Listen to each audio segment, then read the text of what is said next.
Hello there, very good morning and welcome to Breakfast News. I'm Tracy Shilchi and in the next 30 minutes I'll be getting you the morning's top stories. But first, the headlines. Some respite for people in Tamil Nadu as water levels in main rivers begin to recede following the halt in rain. Prime Minister Modi announces 1,000 crore rupees more as flood relief. Defence Minister Manohar Parrikar to begin historic visit to the US. He will be meeting the US counterpart Ashton Carter, expected to discuss possible programs under the Make in India initiative. New draft deal out as climate summit after 3 days of hectic parleys. No agreement yet as India seeks international support to reduce reliance on coal and shift to cleaner energy sources. US President Barack Obama says the possibility of California shooting being a terrorist act has not been ruled out. This as US authorities reveal attackers had amassed stockpile of explosives and ammunition. And South Africa's Supreme Court of Appeal scales up the charges against Oscar Pistorius. He now faces 15-year prison term after being found guilty of murder.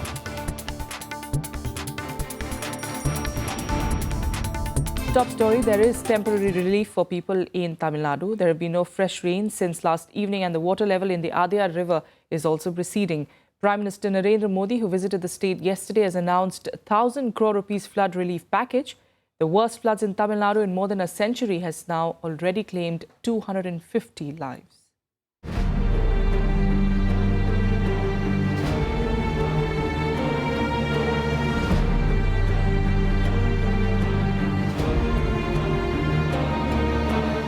As Chennai grapples with its worst flooding in over a century, there's a small glimmer of hope. The Met Department says the worst is over for the Tamil Nadu capital. There have been no fresh rains in the city since Thursday evening. However, the next 48 hours will be crucial. Next 48 hours, entire Tamil Nadu coast is going to receive fairly widespread rainfall with isolated heavy to very heavy and at a few places extremely heavy rainfall. In signs of easing of situation, the water levels of Adyar and Kumbh rivers have fallen considerably following reduced discharge from reservoirs like Chembarampakkam, Maduntakkam and Puza lakes late Thursday night. Earlier, the Adyar river had overflowed the Saidapet bridge that completely stopped traffic on the Mount Road. Rescue teams have intensified the evacuation process. Over 5,000 people were evacuated on Thursday. Those stranded at the Chennai airport were also airlifted. Situation is not good there in the Chennai airport. Lights are also off now. Everything is shut down. The situation is not good. So we have been airlifted. Now feeling relaxed basically that we came out of Chennai. That was a relaxed feeling. And airport support was there. People were supportive. Food was being provided to us. But yesterday the lights went off in the airport also. It has become completely dark.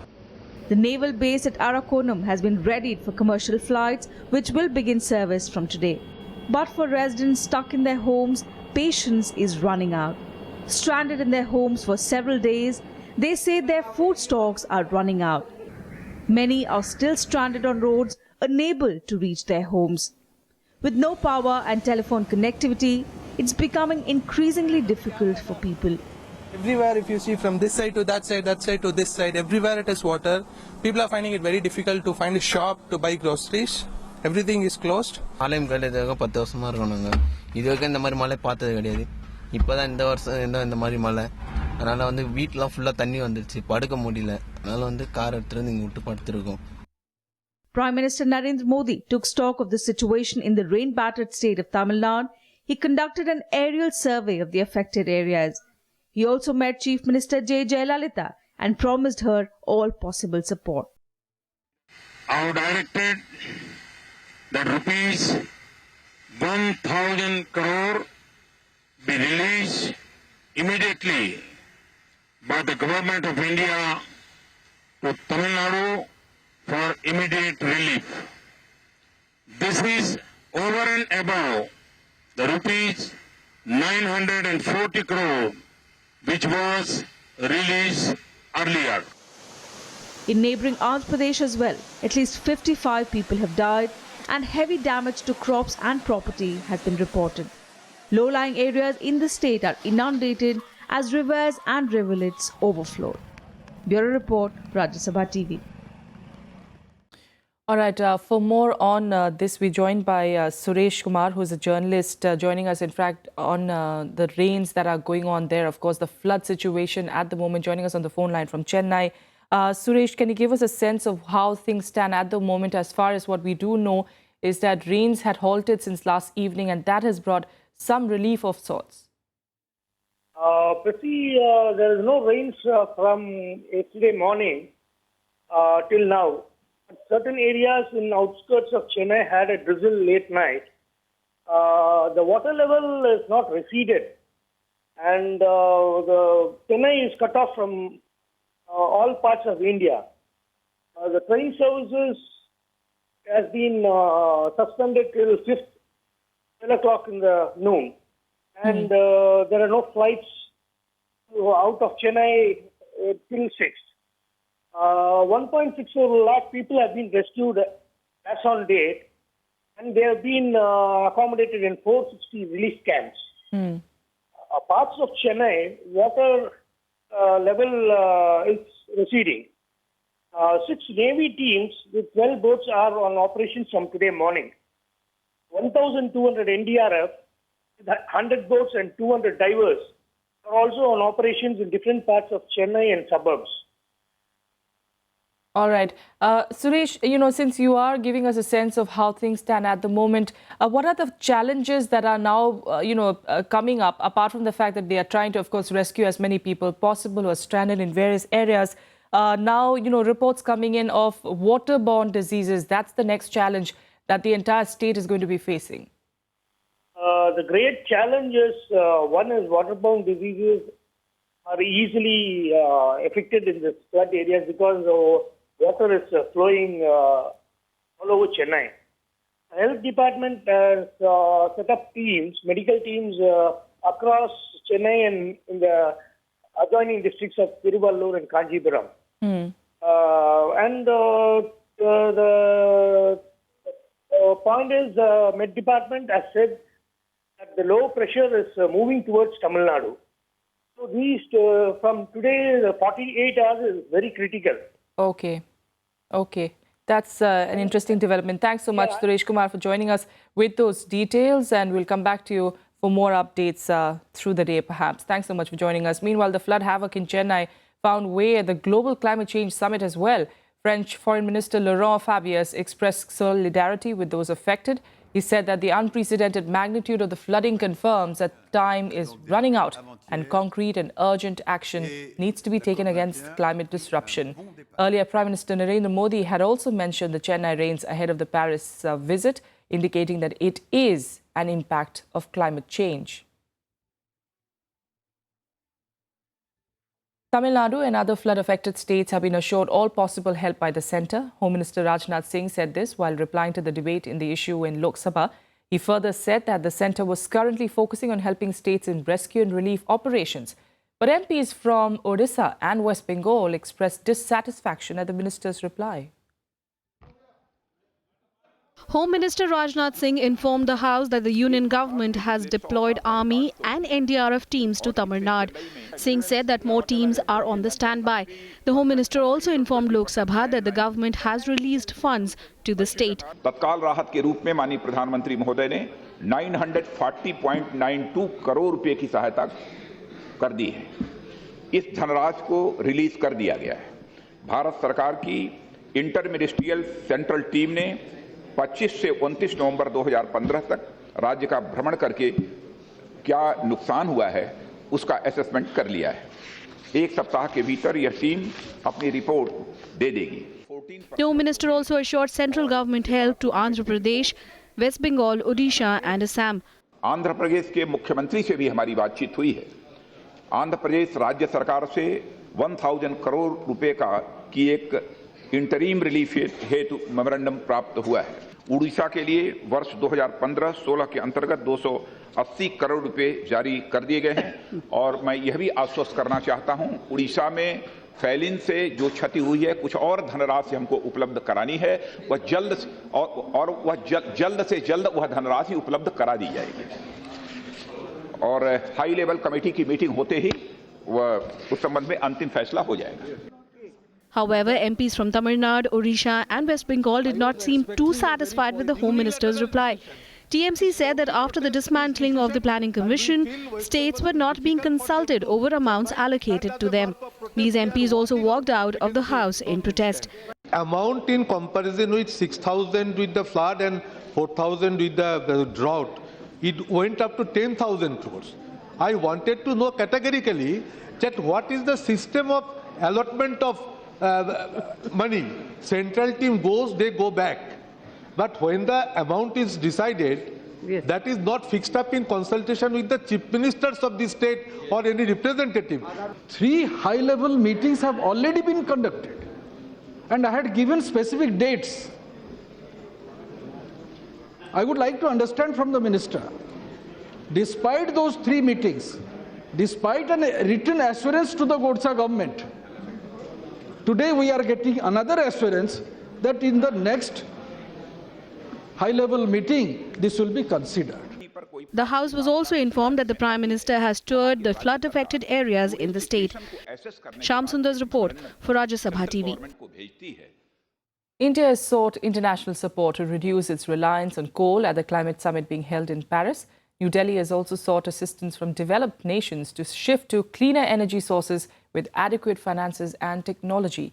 This comes at a time when negotiators at a climate change summit have unveiled a new draft deal on which there was still no agreement. Following 3 days of hectic parleys over a complex 54-page draft pact, negotiators released a document 4 pages shorter, but there's still reportedly no agreement on about 250 undecided options across the text. India's key negotiator has told world leaders that India's a larger fraction of the growth of its electricity sector to come from renewables. The 12-day climate conference aims to achieve, for the first time in over 20 years of UN negotiations, a legally binding and universal agreement on climate with the aim of keeping global warming below 2 degrees Celsius over pre-industrial temperatures.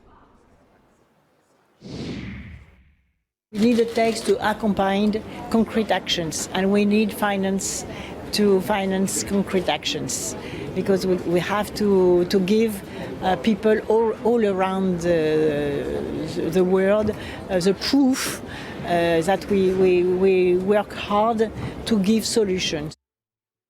In other news, Defence Minister Manohar Parrikar will leave for a key visit to the United States today. During his visit that concludes on the 12th of December, Parrikar will take forward the Defence Trade and Technology Initiative, or the DTTI, as both countries work towards greater collaboration in joint development and manufacture of next-gen military tech.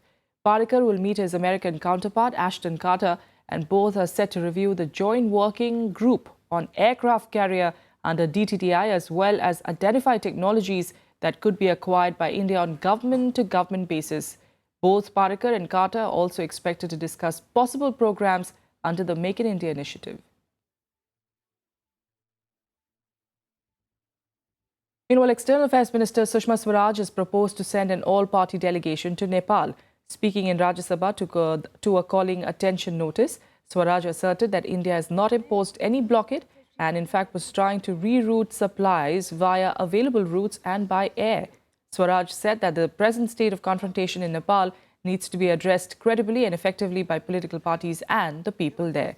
The calling attention motion was moved by Pavan Verma of the JDU, who said that the matter was serious and of concern to the country. After members felt that less time was allotted to the debate, Sushma Swaraj suggested that it should be converted into a short-duration discussion, which will now take place on Monday. Bharat और नेपाल के बीच सदियों पुराने विशिष्ट संबंध हैं। ये संबंध हमारे साझा भूगोल, इतिहास, संस्कृति, भाषा और धर्म पर आधारित हैं। दोनों देशों के बीच घनिष्ठ राजनीतिक संबंध और व्यापक आर्थिक सहयोग भी है, तथा हमारे लोगों के बीच गहरी मित्रता भी है। My point, sir, is that if we needed to have a special envoy, did the special envoy need to go at this late stage?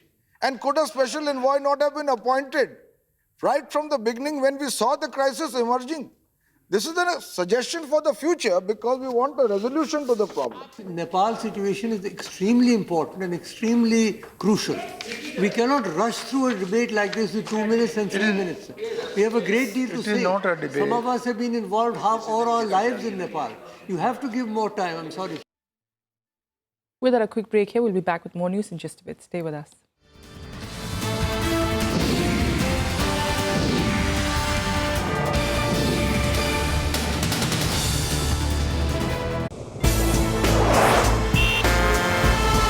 Tales that inspire, stories of social change.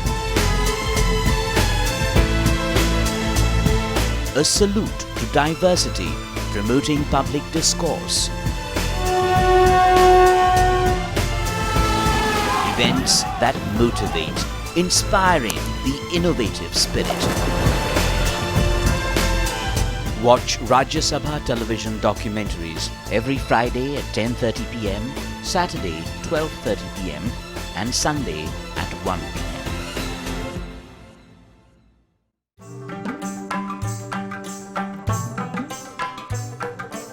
Tradition dating back centuries. A cultural heritage that inspires and warms at once. Magic that awes. Rajya Sabha television brings you events that embrace the wonders of India's classical arts. Conversations with the biggest names in the culture and music. Rajya Sabha television, democracy at work.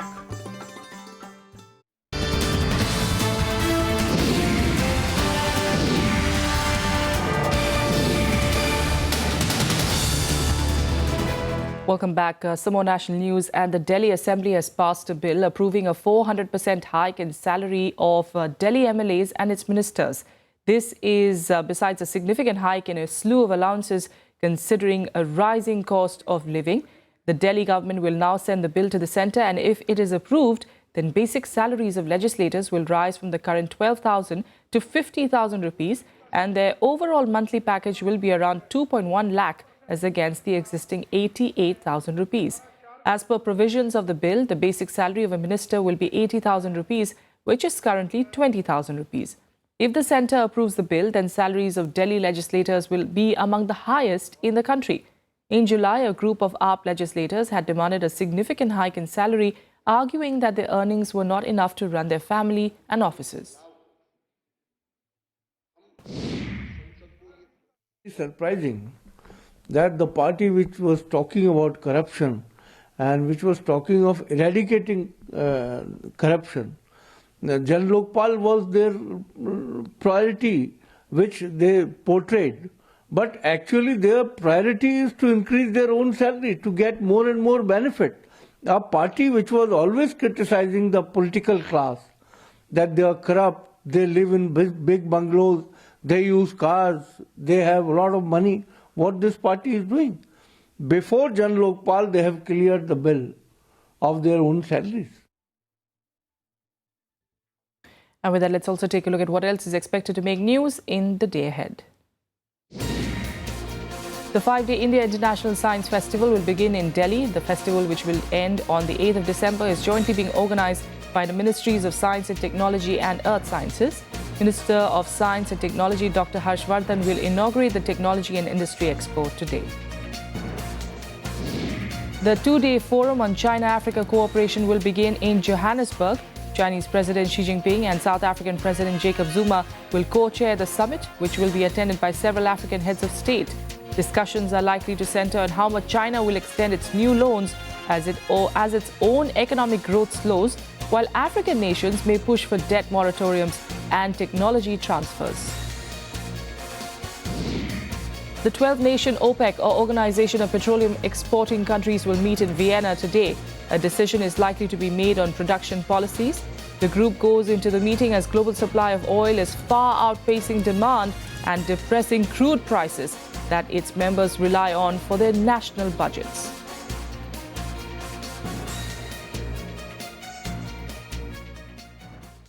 All right, now on to the US, and authorities are still struggling to work out why a man and a woman reportedly opened fire after a dispute at his employer's Christmas party in California.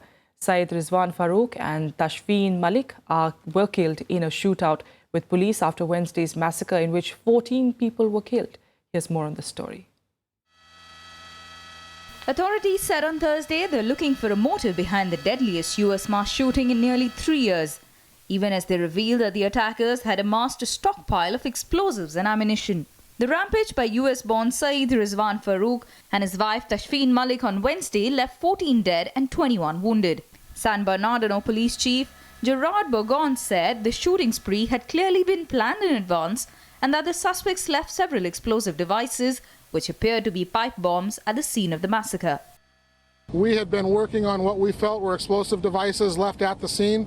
We confirmed that we believe that those were explosive devices. I think about an hour or two ago, the bomb squad finally disposed of those particular items. So we are just now getting in there and starting to process the crime scene per se.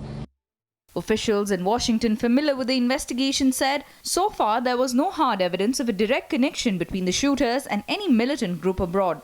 But the electronics would be checked to see if the couple had been browsing on jihadist websites or social media. It would be irresponsible and premature of me to call this terrorism. The FBI defines terrorism very specifically, and we are still, that is the big question for us, is what is the motivation for this? First and foremost, the integrity of this investigation, again, is paramount. Secondly, it's ultimately determine the motive and the inspiration for this attack.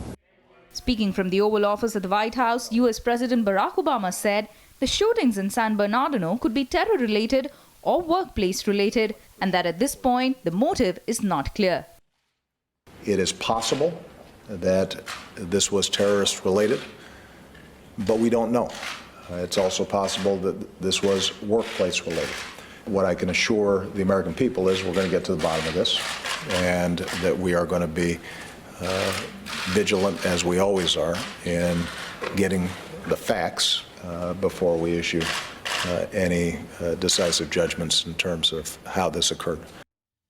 While ordering flags to float half-mast in memory of the victims, Obama said as a country, the US needs to take basic steps to make it harder for certain individuals to get access to weapons, and promised investigators will get to the bottom of the shooting.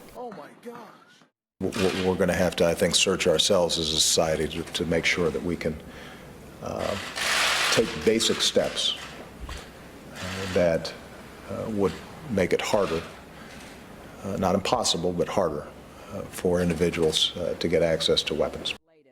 Democratic presidential candidate Hillary Clinton said that the vast majority of Muslims are heartbroken by the California shooting spree and criticizes Congress for failing to restrict gun sales to people on terrorism watch list. Bureau Report, Rajya Sabha TV. And now let's take a look at the other news from around the world in World Wrap. The EU suffered another blow on Thursday when Denmark voted to reject just a small step to further integrate with the bloc. Denmark has rejected adopting EU rules on cross-border policing. Denmark's centre-right government had wanted to abandon some Danish opt-outs from EU Home Affairs legislation. But with all votes now counted, more than 53% have said no to the proposals. Denmark will now have to negotiate a special agreement to stay inside Europol, the EU's law enforcement agency which tackles organized crime and terrorism. Greece has asked the European Union for help in managing its borders as thousands of migrants remain stuck on its northern frontier with Macedonia. A young Moroccan migrant was electrocuted amid clashes between police and migrants stranded for weeks on the Greek side. EU interior ministers will meet on Friday to discuss Greece's ability to control the flow of migrants. The US has announced that all combat roles in the US military will now be open to women. US Defense Secretary Ash Carter said that as long as they qualify and meet the standards, women will now be able to contribute to armed missions in ways they could not before. The move will lead to some 220,000 openings to women. Carter is to give the armed services 30 days to submit plans to make the change. 2 more men have been charged in Belgium in connection with the 13 November Paris terror attacks. The 2 were held in Brussels, bringing the number of people charged in Belgium to 8. Belgian prosecutors said that 20-year-old Frenchman listed as Samir Z had been stopped at the Zaventem airport and was preparing to board a flight to Morocco in the early hours of Sunday. Attackers armed with automatic rifles and suicide belts had killed 130 people at a number of places in Paris.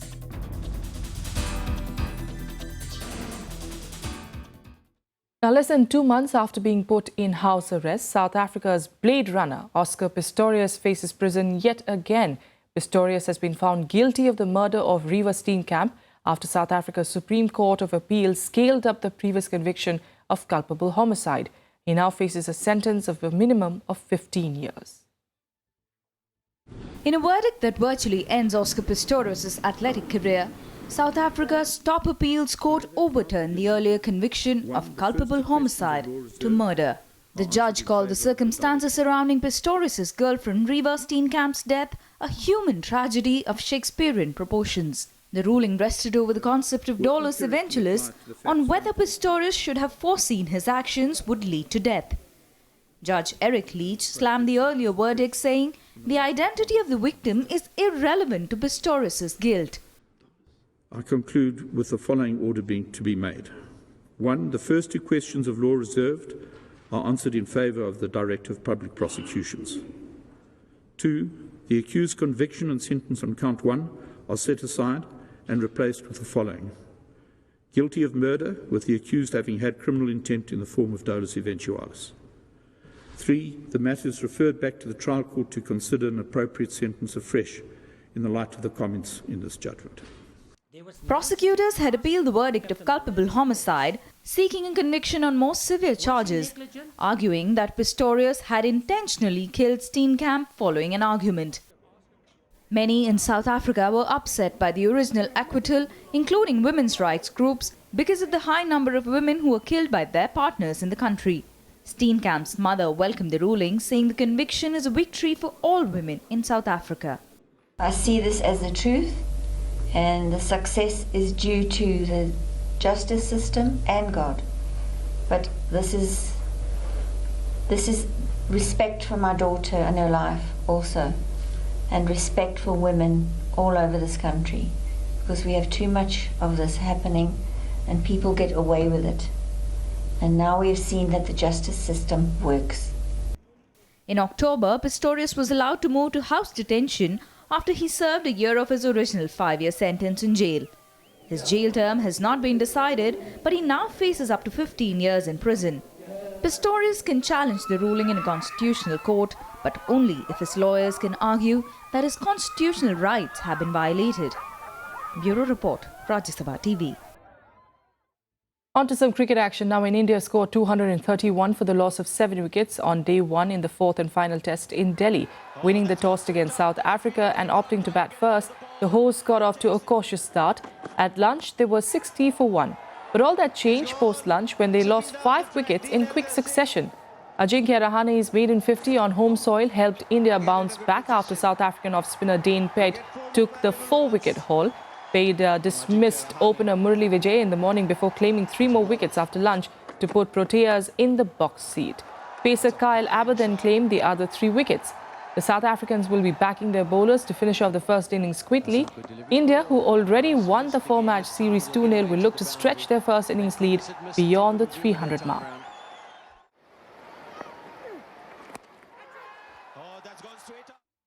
And let's get you some more action in the world of sports in SportsBeat.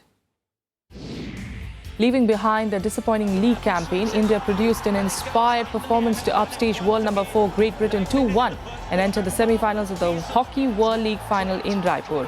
World number 6 India came into the match as underdogs, having finished last in Pool B with just 1 point.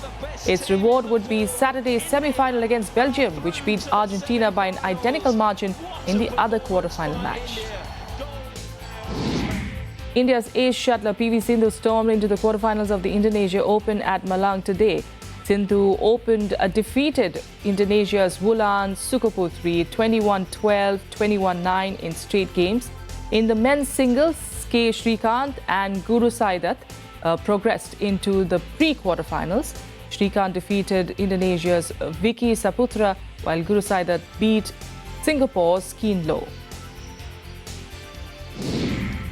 2 high-ranking FIFA officials were arrested by Swiss authorities during pre-dawn raids in Zurich on Thursday.